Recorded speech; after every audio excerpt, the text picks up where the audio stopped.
Assalamualaikum warahmatullahi wabarakatuh. Perkenalkan, nama saya Siti Sapura SHIMH. Saya dosen di Universitas Mabahul Ulum Jambi, Fakultas Syariah Prodi Hukum Ekonomi Syariah.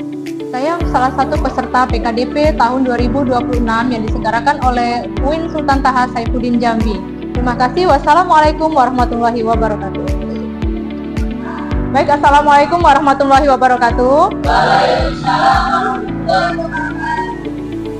Baiklah, untuk mata kuliah kita hari ini, ya, semester ini kita akan belajar mata kuliah sosiologi hukum.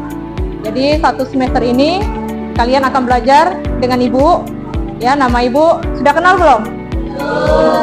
Kita perkenalan dulu ya. Nama ibu Siti Sapura SHIMH, ya. Jadi satu semester ini khusus mata kuliah sosiologi hukum di Prodi Hukum Ekonomi Syariah ini ibu yang akan mengampunya, ya. Kemudian untuk RPS, ibu sudah share ke kalian, sudah dibaca belum? Sudah. Ini hadir semua untuk hari ini? Hadir. Sehat? Baik, kalau begitu kita langsung masuk aja ke materi, ya. Jadi untuk awal ini perkenalan, untuk penyampaian RPS kan sudah ibu share ke kalian juga. Kemudian untuk kriteria penilaian, ya seperti biasa pada umumnya ya, kita mengadakan perkuliahan, nanti akan ada tugas. Selain dari tugas pun ibu akan mengambil nilai dari keaktifan kalian, ya. Mulai dari mungkin setiap pertemuan kita akan berinteraksi, kita melakukan diskusi. Untuk apa tujuannya? Itu untuk melihat sejauh mana kalian memahami materi yang akan ibu sampaikan. Bisa sejauh ini bisa dimengerti ya. Mungkin ibu rasa sama lah ya dengan dosen-dosen yang lain kan. Jadi materi kita sosiologi hukum. Jadi sebelum masuk apa itu sosiologi hukum, ini kita lihat dulu tujuan dari pembelajaran. Yang pertama itu memahami pengertian dari sosiologi hukum itu sendiri seperti apa. Kemudian menjelaskan objek kajian sosiologi hukum. Kemudian membedakan pendekatan normatif dan sosiologis. Dan yang terakhir adalah menyadari pentingnya hukum dalam kehidupan sosial, ya. Dan ini ada di dalam RPS, ada semua itu di dalam RPS. Cuman setiap pertemuan itu kan di RPS itu untuk pertemuan pertama kita membahas tentang adanya objek kajian. Nanti yang selanjutnya mungkin nanti ada tentang struktur sosial, ada kesadaran hukumnya seperti itu ya. Kemudian pengertian, kita masuk ke pengertian dari sosiologi hukum. Sebelumnya, tahu nggak apa itu sosiologi? Ada yang tahu?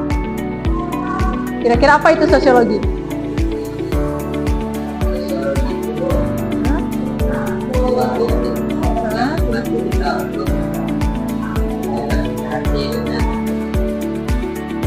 Oh, jadi bisa, benar, bisa juga. Jadi bisa dapat kita katakan namanya sosiologi itu adalah ilmu yang mempelajari tentang kemasyarakatan, ya kan? Berinteraksi kan, tadi katanya kan, ya interaksi. Kalau kita berinteraksi di mana? Pasti di tengah-tengah masyarakat kan, nggak mungkin kita interaksi sendirian, ya kan? Di depan tembok kita interaksi, ya pasti dibilang orang ini agak kena gitu ya, berarti ya.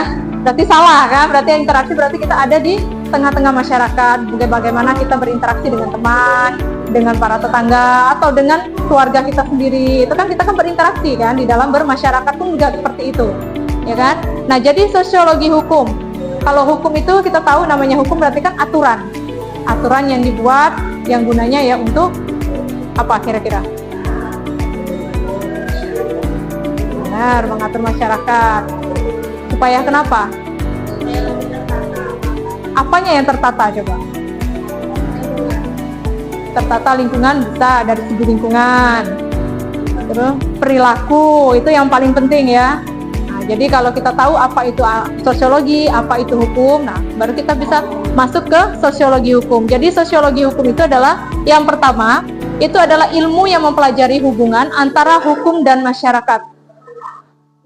Sejauh ini bisa dipahami ya? Mempelajari hubungan antara hukum dengan masyarakat, ya kan? Hukum dan masyarakat. Yang kedua, menganalisis bagaimana hukum bekerja dalam kehidupan nyata. Maksudnya seperti apa? Dia menganalisis bagaimana hukum itu bekerja dalam kehidupan nyata. Jadi maksudnya itu dia menganalisis hukum itu bekerjanya sejauh mana sih hukum itu, efektifnya seperti apa di tengah-tengah masyarakat itu seperti apa. Mungkin di lingkungan rumah kita lah ya, misalnya di sekitar rumah kita misalnya satu RT, itu kan pasti walaupun cuma satu RT, tapi kan pasti ada aturan-aturan hukumnya, benar nggak? Iya kan? Nah, kemudian yang ketiga yaitu mengkaji efektivitas hukum di tengah masyarakat. Jadi artinya hukum ini tidak hanya teks tapi juga praktek sosial.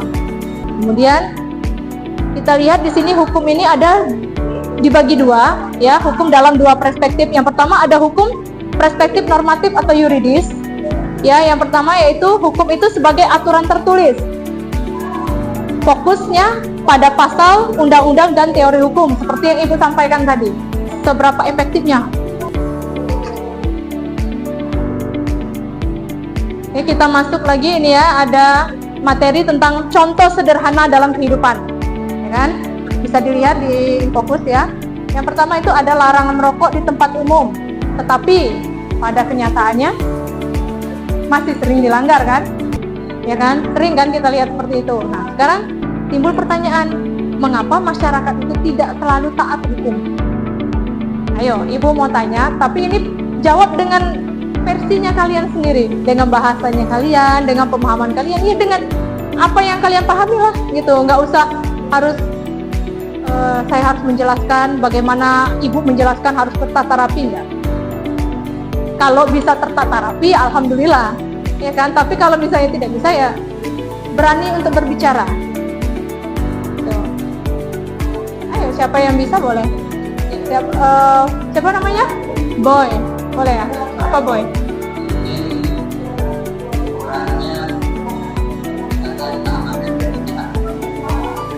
Kurangnya? Kurang ketat, kurang pengawasan.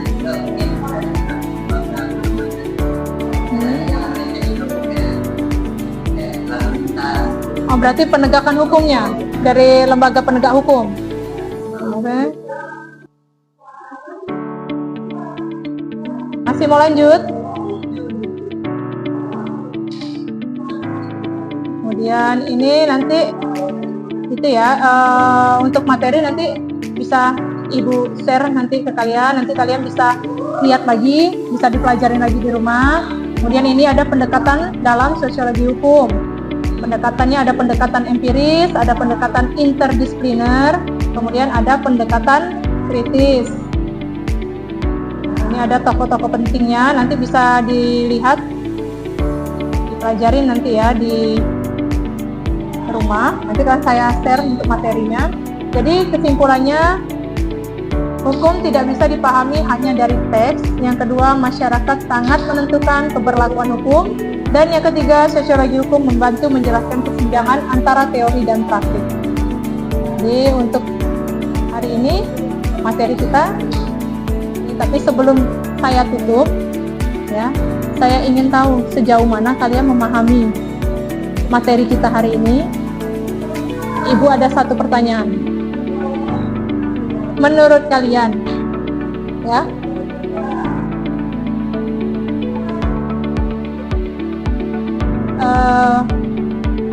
mengapa kita itu, menurut kalian ya, penting nggak mempelajari sosiologi hukum? Penting. Tentu kalau kita jawab penting, pasti punya alasan, ya kan? Apa? Siapa yang mau jawab? Siapa? Aulia. Pentingnya itu karena itu hubungan sosial itu hubungan kita antara masyarakat dan hukum. Nah, itu salah satunya juga menganalisis perubahan sosial. Analisis perubahan sosial. Bisa. Ada lagi? Coba Boy.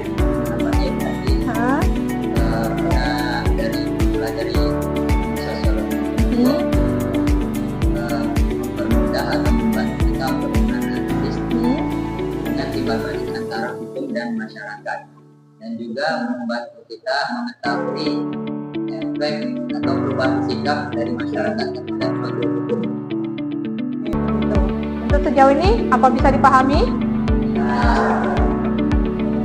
Kita tutup perkuliahan kita. Kita ketemu lagi minggu depan? Atau mau lanjut? Karena maunya lanjut ya, tapi karena waktu kita sudah habis, jadi kita sambung lagi minggu depan. Nanti untuk materi akan Ibu share ya, Ibu kirim ke kalian, nanti bisa kalian pelajari mana yang nanti setelah dibaca ada yang belum bisa dipahami, atau ada yang timbul pertanyaan nih nanti sampai di rumah, oh ya kenapa tadi aku lupa nanya, aku mau nanya ini, bisa siapkan pertanyaannya, minggu depan kita diskusikan lagi ya. Baik, Ibu rasa untuk hari ini pertemuan kita cukup ya. Ibu tutup. Assalamualaikum warahmatullahi wabarakatuh. Waalaikumsalam warahmatullahi wabarakatuh.